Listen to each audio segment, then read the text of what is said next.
Bună ziua, doamne și domnilor, și astăzi să facem primul nostru video. N-am aici, sunt aici cu sora mea, Simina. Prima întrebare, o să citesc de aici. Am băut sau n-am băut?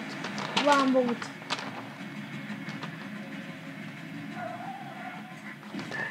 A doua întrebare. Eu n-am băut, uitați. N-am băut în viața ei, n-are. Ok. Iuliu ne întreabă. Ai rămas vreodată corigent sau corigentă? Eu n-am rămas. Eu sunt clasa 0, băieți. Repetăm sau repetentă n-am? Net. N-am.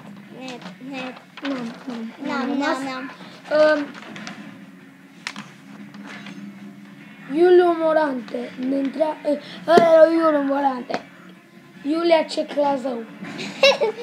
Dacă așa o cheam pe fată. Ne întreabă. Ți-a fost rău de la fast food? Da, frate, mi-a fost rău de la fast food. Eu n-am fost niciodată, nu știu cum e. Adică să-ți fie rău când ai mâncat un burger sau o shawarma de la ei. Fast food-ul din mall. Am. Eu nu știu. N-are. Ahau! Ok. Vițelarul ne întreabă. Și le cheam pe oameni. Stai să-mi bag ăsta înăuntru, că mi se vede toată. Vițelarul ne întreabă. Câți ani are Simina? Simina mai a apărut în primul meu video. Ea are. Asta e o întrebare, știu, nu caută n-am, dar vreau să-i spun. Are 6 ani și 11. Gata. N-am. Rare Șanta ne întreabă. Ai băut vreodată lapte cu sare? N-am. Dar apă cu sare mai țin minte că am băut. Într-un video, da. Eu n-am băut niciodată apă cu sare, n-am gustat. Apă cu lapte. Apă cu lapte. Sare cu apă. Sare cu lapte, da. Eu n-am băut. Eu n-am băut. Tu n-ai băut? N-am. Miculița Alexandru ne întreabă.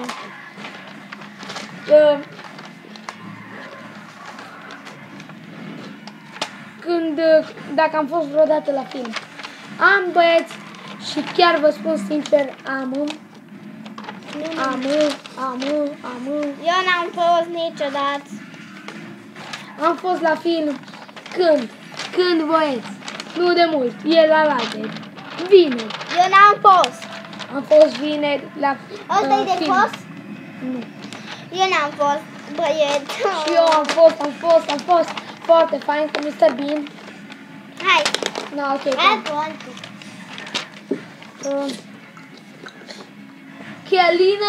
Chelina Neghină. Nu știu ce nume de cârnaț are ăsta, dar Chelina Neghină. Vă arăt dacă vreți. Chelina Neghină ne întreabă. Ai vomitat vreodată în timp ce mâncai?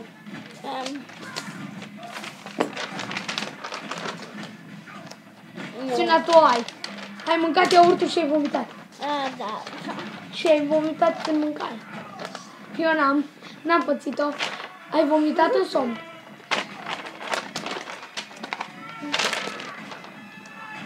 Da, frate, am vomitat. Fix pe ea. Și eu odată am vomitat în mașină. Deci am vomitat fix pe ea. Eu am vomitat la bunica mea. Nu, eu am vomitat la bunica mea când dormeam. Și am vomitat și la nașul cameră. Și am vomitat și pe banchetă când dormeam. M-a venit unul. Deci așa. Deci eu odată am făcut-o și gata. Deci, hai. Luiza Cârnaț, Luiza Beșin, Luiza Cârnaț ne întreabă, ai băut vreodată țuică? Țuică n-am băut, vin. N-ai vrut să mă frică. Nu, Am băut odată țică, hai să fim direcți. eu n-am băut. Așa. Ok, hai să vedem.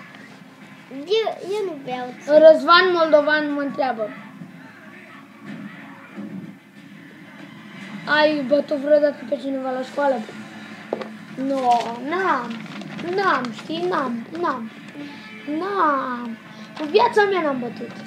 Dar mă, că și pe mine mă bat, anotimpule. Eu n-am bătut. Dacă vreți.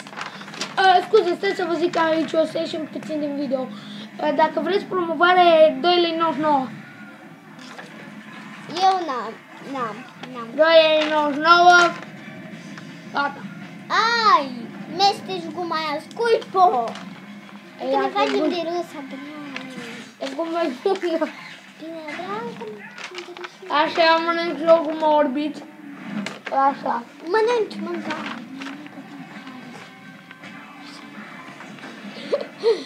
Cârnaț Ionița îmi întreabă.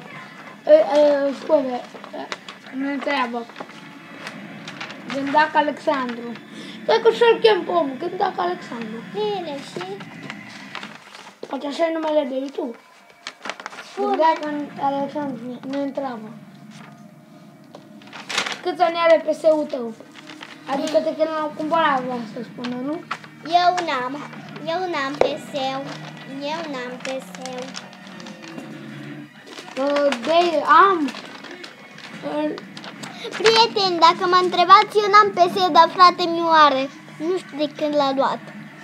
De 3 ani. Mestecă scuipă. Dacă nu mai scui guma aia. Și vine apoi când o scui.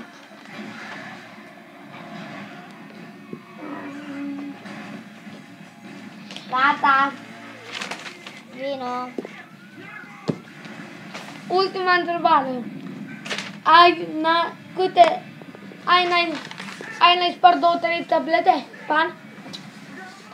Eu nu știu dacă am spart. Eu nu știu dacă am spart. Eu am spart doar o tabletă și-o pierdut una. Eu am spart 4 tablete sau 5 și eu 23 de telefoane din alea pe butoane când eram mic. Mi-am spart, au, prostule. Eu am spart un telefon și o tabletă.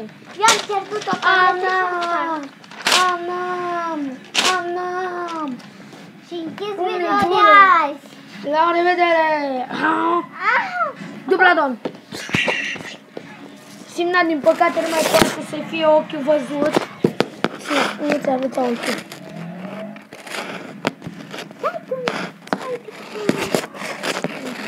Deci, după atâta bătaie, Simna nu mai poate vedea cu un ochi. Nici nu-l arată. Și are doar la revedere. Se chimită o bătaie. Pătică, că te-mi curte, pătică, că te-mi curte. Gata, la revedere. Glumesc. Doar de fațadă. La revedere.